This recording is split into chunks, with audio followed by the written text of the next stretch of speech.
From NJ PBS Studios, this is NJ Spotlight News with Brianna Venozzi. Hello, and thanks for joining us tonight. I'm Joanna Gagis. Brianna Venozzi's off. Coming up, lawmakers have a deal on a record $60.7 billion budget. So when will the budget bill be released? We'll get the latest. Plus, we hear from one Democratic lawmaker on several pieces of legislation that may be passed in the larger budget bill. But first, new data just released today shows a shocking uptick in the number of confirmed cancer cases around a former landfill site in Keyport. We talked to the NJ.com reporter who broke this exclusive report. That's next.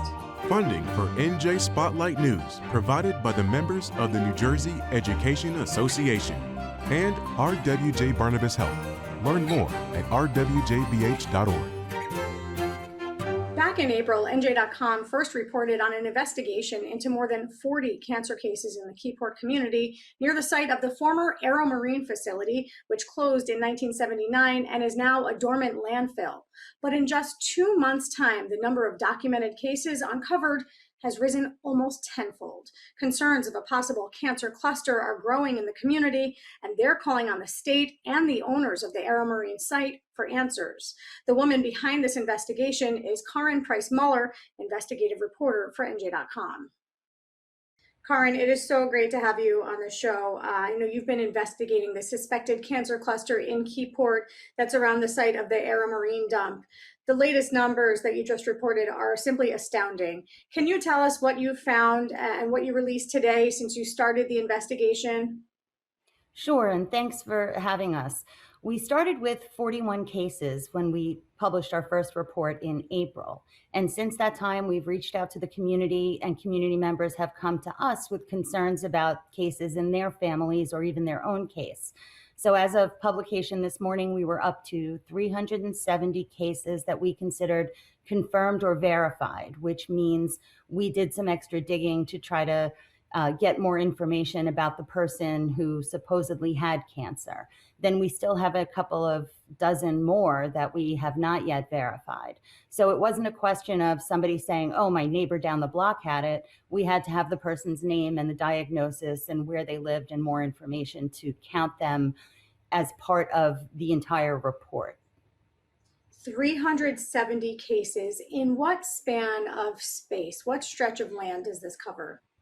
So if you're familiar with the Aero Marine site, it is surrounded by the bay on one side and a creek that separates the landfill from Union Beach. And then you have the Keyport part that's close to the landfill. So what we considered for the study portion of this was everybody within 0.6 of a square mile around the landfill to all sides.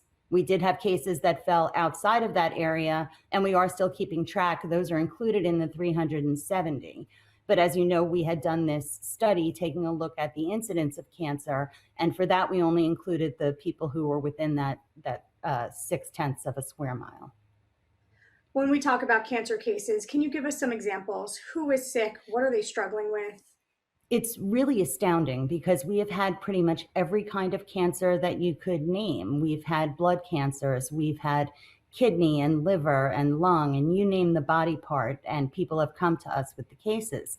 But what I find most interesting is so many of the people who have reported to us said that they had genetic testing done, and they were told that no, it's not a genetic cause, it's environmental. Now that, of course, doesn't mean it came from the landfill. A person over their lifetime can come into many different environmental contaminants. And so the work that we're doing doesn't show that it's necessarily from the landfill, but it is such a remarkable number of cases that everybody seems to think it deserves further study. And there seems to be this increased percentage if you live in this very small radius, right, of getting cancer as compared to living anywhere else in the state of New Jersey? Yes, so the researcher who analyzed our data, what we did was take all the cases that were reported to us, which of course was not every single house in the area. Then we had what we called non-reporting houses, and we added those sort of as a blank slate. And to assign a cancer rate to those unreported houses, the researcher looked at the average for Monmouth County. And after she analyzed the data, it showed that people who were within that landfill proximity in Keyport and Union Beach had a higher incidence of cancer than the rest of Monmouth County. I know that Aero Marine landfill has been found to have benzene, arsenic, vinyl chloride, lead, polychlorinated biphenyls, if I'm saying that correctly, also methane, which doesn't fall into the same category but is an explosive. And yet at the same time, I know that the threshold for the state of New Jersey to assign or designate a space as a cancer cluster is very, very high. We saw that with Colonia. They did not give the designation or the classification there. What has the state said in terms of whether it will or when it will investigate this site and these cancer cases? So there are several steps that the state has to go through, and the first one is ongoing as we speak. The Department of Environmental Protection is doing a new study alongside with the potential buyer for the site, who had finally received a permit to do the testing after our story ran, the first one in April. So they're doing similar testing to what was done in 2010. So right now we're looking at 16 years where there really wasn't additional testing. Once those tests are completed and the data is analyzed, they're going to determine whether or not there is a so-called pathway for human exposure. And that is supposed to tell people whether or not whatever chemicals may be found there could have gotten to people. At that point, the data then goes to the health department, who will do its own independent analysis to see if they see a pathway.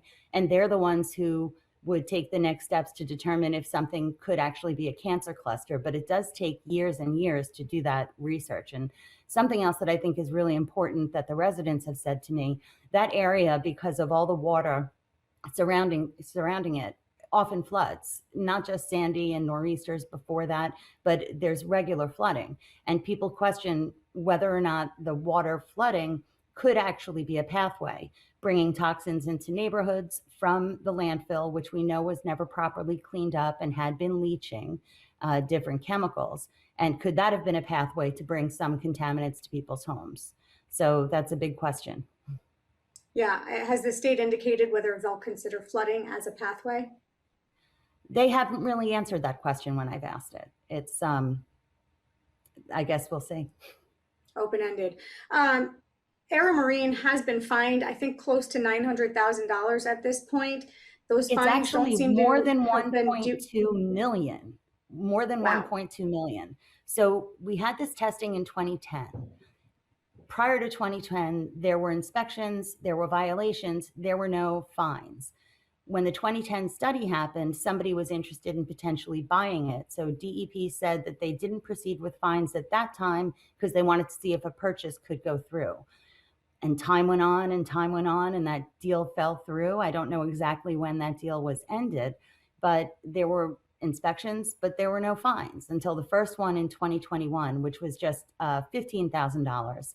And then it escalated. Finally, there was a $230-something thousand fine, and then the $900,000. So we're now at more than 1.2 million. And the owner of the site, Bay Ridge Realty, is actually trying to fight those fines in court. So as of right now, no one is responsible. No one's paid. There's a community suffering. In the end, what are local residents asking for? They want it to be cleaned up and they want answers. You know, it's because it is so difficult to determine an actual cancer cluster. We may never know exactly what caused all of these people's cancers, but it's understandable that they're worried, they're concerned, and they just want it cleaned up. So if the current prospective buyer does go through with the purchase, they would be doing all the cleanup, but the responsibility at this point is still on the current owner. And yes, not a penny has been paid in those fines. Well, incredible reporting. Great job. And I know your investigation continues even as we speak right now. Karin Price-Muller, investigative reporter with NJ.com. Great work. And thank you. Thank you. A budget deal has been reached. The announcement came earlier today in a joint statement from Governor Mikey Sherrill, Senate President Nick Scutari, and Assembly Speaker Craig Coughlin. They said the $60.7 billion budget will accomplish several things: provide tax relief, including the Stay NJ program for seniors, expand child tax credit benefits for families, and cut the state's structural deficit in half. But the details of the budget won't be known until it's released. Earlier today, I spoke about that and more with Senator John McKeon from the 27th District as part of our Under the Dome series. Senator, it's great to have you with us. Thanks so much for taking some time. At the time that we're talking right now, we hear that there is a deal reached between the legislature and the governor's office. So I'm going to ask you the question we all want to know. When will a budget bill be released?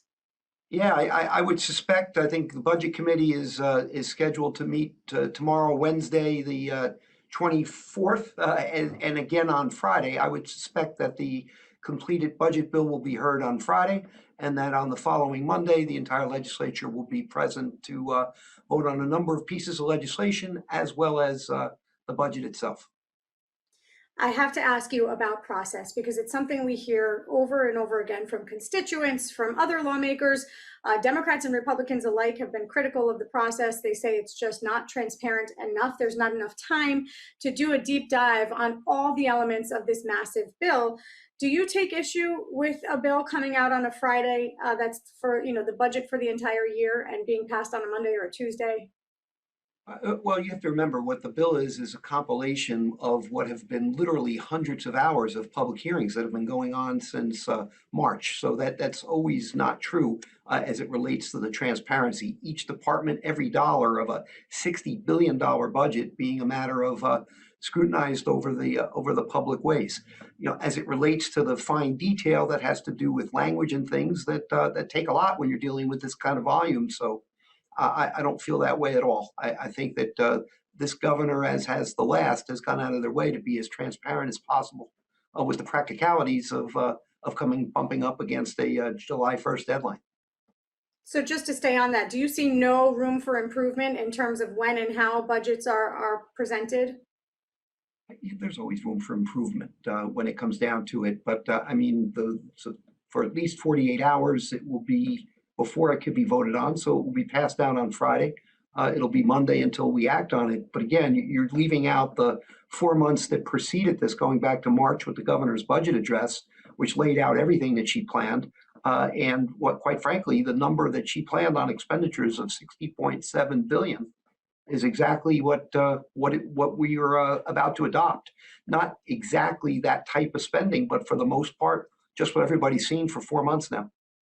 Yeah, not too many things have changed from what we know so far in terms of what she laid out.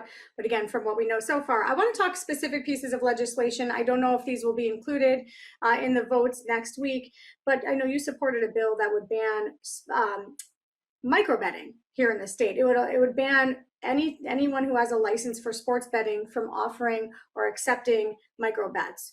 Why do you believe that that's the right move for New Jersey?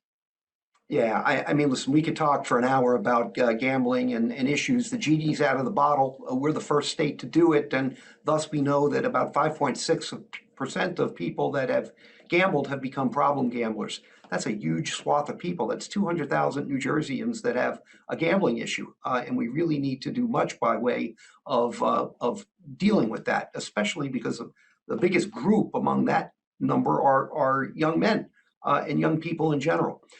But from a micro bet perspective, I mean, it's ridiculous when you think about it. You can sit there and gamble on whether or not somebody's going to make the next foul shot, whether or not the next football play is going to be a run or a pass. It's the kind of thing that you could just sit on your phone and you can imagine the dopamine rushes, the compulsion, and it leads to people spending money they really can't afford. So we now need to do something to rein this all in. And I think that's a great first step among many, many others. Yeah, some people say that it allows for interference in the game. If somebody knows that their friends could make some money on the first pitch being a ball, then the game can be compromised. You do have a Republican colleague who voted against it, said now is not the time for New Jersey to not be competitive when it comes to online gaming. You don't agree with that? No, I not even a little bit. At what risk? At the social risk of, it was one thing, people has gambled on sports forever, but it was a small percentage of persons. Now that we've opened it up and legalized it, again, there's half of New Jerseyans, 4.5 million or more of us have bet at one time or the other. Many of the people that bet are under 21 or under 18, truth be told. Yeah. So we really need to get a handle on this. We can't just be so addicted to the tax revenues that come from it that we're going to just turn a blind eye to the social implications. And this is the time for us to be leaders and to move forward. The Climate Superfund Act, you are supportive of this move that would, it's called the Polluters Pay to Make New Jersey More Affordable Act. It requires fossil fuel companies to pay about $50 billion over 25 years for climate change damages. Why do you support this move? Well, I've sponsored this along with a number of colleagues and working on it for several years now. Support this move. It's either the polluters pay, meaning the oil companies that have made record profits, multiple billions, if not trillions of dollars, or the taxpayer pays. So, you choose if you're an elected official. Climate change, sadly, as much as we've tried, is here. And now we've got to pivot to climate resiliency. This is about target hardening our bridges, our roadways, our schools, our infrastructure, all these, our coastline. All of this has to be hardened and dealt with not only by way of damage, but way of keeping catastrophe from being visited on our state. Just think of the Meadowlands underwater. Think of Port Newark, Bayonne. It's beyond what it could do to be cataclysmic to the economy of the state. We need to be prepared, and someone's got to pay for it. So it's either the people that are profiting or it's the taxpayer. Leaders in the business community, including Michelle Sikirka, who we had on the show yesterday, said that this unfairly penalizes companies that operated within the rules at the time, that this is a retroactive penalty that will result in costs being passed down to customers, loss of jobs, and simply just bad for the business community here in New Jersey. How do you respond to that? Yeah, total malarkey times 10. It sounds like what the tobacco industry used to sound like. We were just playing by the rules. Truth be told, is this is going to create union jobs vis-a-vis the expenditure of those dollars to the point of 18,000 jobs. The point of fact is that the way oil prices are set, just look at what's happened in the Strait of Hormuz, have nothing to do with New Jersey requiring polluters to pay. This couldn't, and I can get into the detail if you'd like to, but we've had Nobel Prize-winning economists come and testify to us to say this won't be passed on to the customer by one iota. It just can't be the way that the prices are set. So that's just an excuse and shills for the oil industry, who extraordinarily hasn't come out and said anything. They've got others that are speaking that way for them. To me, it gets me crazy because business and industry, there's 1.8 million businesses in New Jersey. They're positively impacted by this. Otherwise, their taxes are going to have to go into paying it. They're standing up for what are 82 of the world's largest conglomerates that extract fuel. Give me a break. All right, we've got to leave it there. Senator John McKeon in the 27th Legislative District. Appreciate your perspective today. Thank you. Appreciate being here. Thank you for having me.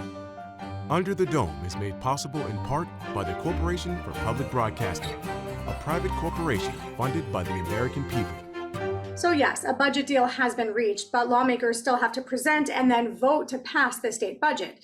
The deadline is 1 week away. So when will they get a final copy? And how transparent has the process been this year? Here to give us some analysis is our budget and finance writer, John Reitmeyer. John, great to see you. We've heard a whole lot about transparency in the budgeting process since Governor Sherrill took office. She said that would be a big priority for her. We are now 1 week away from the deadline where the state has to pass this budget. As someone who's been covering the process for years, do you see anything different in terms of the process this year? It's great to be with you, Joanna. And at this point, this is playing out largely the way it has the last, several years, going back, really about a decade in New Jersey. The lawmakers like to take this down to the wire. And I think when you're about a week away from the deadline, when you're going to spend more than $60 billion in taxpayer resources, that this really is, coming down to the wire. So there are still days in this process that will play out and changes that may be made to what the governor has proposed. So that will be the real test on transparency. There were calls earlier this year to have this budget process already done by now. There have been lawmakers from both sides of the partisan divide calling for a timeline that would see a spending bill in place by, say, June 15th. Well, clearly we've missed that deadline. And if you look around at other states that have a July to June fiscal year, many have already adopted their budgets. Rhode Island, Illinois, Arizona, you can go around the country. New Jersey does it very late. And as you noted, the trade-off for doing it this way means that there's very little time for people to see what makes it into the final spending bill while the lawmakers are still, considering the bill. How big is this spending bill? What do lawmakers have to comb through in that short amount of time? Yeah, and I think two things can be true at the same time. So a lot of what will probably be the final spending bill has been out for months, and it will be based off of a template that the governor put forward starting in March, and then more detail came out a few weeks later. It's some of the changes on the margins that can be significant changes that get added or tweaked at the last minute. One example is funding for the Stay NJ program. It's a property tax relief program that benefits hundreds of thousands of senior homeowners in New Jersey. The governor has proposed significant changes to that program that would alter both who can qualify for benefits and what the size of benefits will be for many seniors. So while that's a fraction of total spending, that's a really important issue that remains unresolved. And eventually, when it is resolved, word will have to get spread to all of the seniors who rely on this program to help defray their high property tax bills. These are the types of things that when this process plays out, while much of the budget will likely remain the same from what the governor proposed, there are significant changes, even if the dollar amount is a fraction of total spending, that do impact real people in New Jersey. And there was a recent poll that showed that a majority of New Jersey voters do not like last minute changes to the budget. So it's not just, say, good government groups and reporters who complain about this. Let me just quickly on that, you mentioned legislators who who introduced bills to change the timing. Those all would have had to be introduced in the assembly. They didn't happen. It also happens to be the assembly speaker who's pushing for more with Stay NJ. Does the legislature not have much ambition here or motivation to make those changes? So one thing to note, because there's often a lot of confusion, the state constitution requires bills that raise revenue to originate in the assembly. So that allows lawmakers in the Senate or the assembly, if they want to propose changes to the budgeting process, that's kind of fair game. And we did see members of both party, and we saw sign on from both houses for changes to the budgeting process. Now, some of this is spelled out in the state constitution, so you can't pass laws that change the notion that the budget should be balanced, the notion that the governor has what's called the line item veto. At the end of the process, she gets to remove items in the final bill that makes it out of both houses of the legislature that she doesn't agree with, while not vetoing the full spending bill itself. So there are parts of this process are constitutionally mandated, but there are other ways that changes to the process could be made, and they've been discussed now by some lawmakers, but leadership, in this case, the majority Democrats who are running both the Assembly and Senate, dictating what bills make it to the floor for votes. Leadership has clearly not made those types of changes a priority. Quickly, we have the state the Public Worker Pension Fund has been invested in Geo Group and Palantir, two companies that contract with the federal government and participate with ICE. There have been calls for divestment. Where has Treasury landed in terms of whether or not it will divest? Well, the big thing is, so the Public Worker Pension Fund that you mentioned is an $85 billion fund that covers the retirements of hundreds of thousands of current and retired workers in New Jersey. The fund has an immense amount of investments. And in some cases, when we look at the sheets of all the companies, we do find companies that are doing things that become newsworthy. And in this case, the investments in companies that are doing business with the federal government and specifically Homeland Security as part of the immigration crackdown have drawn the attention of both advocates and lawmakers in New Jersey. What we learned recently is the Division of Investment within Treasury has sold a stake in the company known as Geo Group, which has become noteworthy because it operates the Delaney Hall facility in Newark.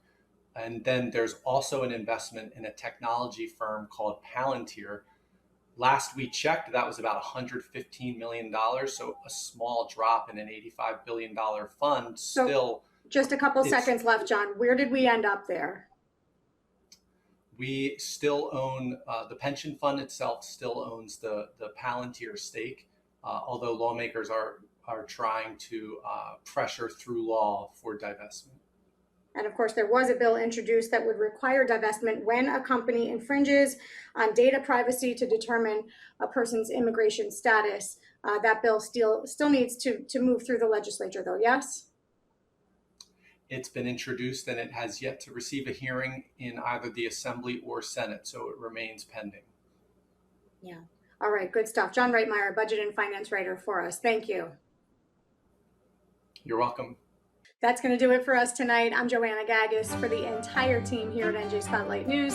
Thanks for being with us, and we'll see you right back here tomorrow. NJM Insurance Group, serving the insurance needs of residents and businesses for more than 100 years.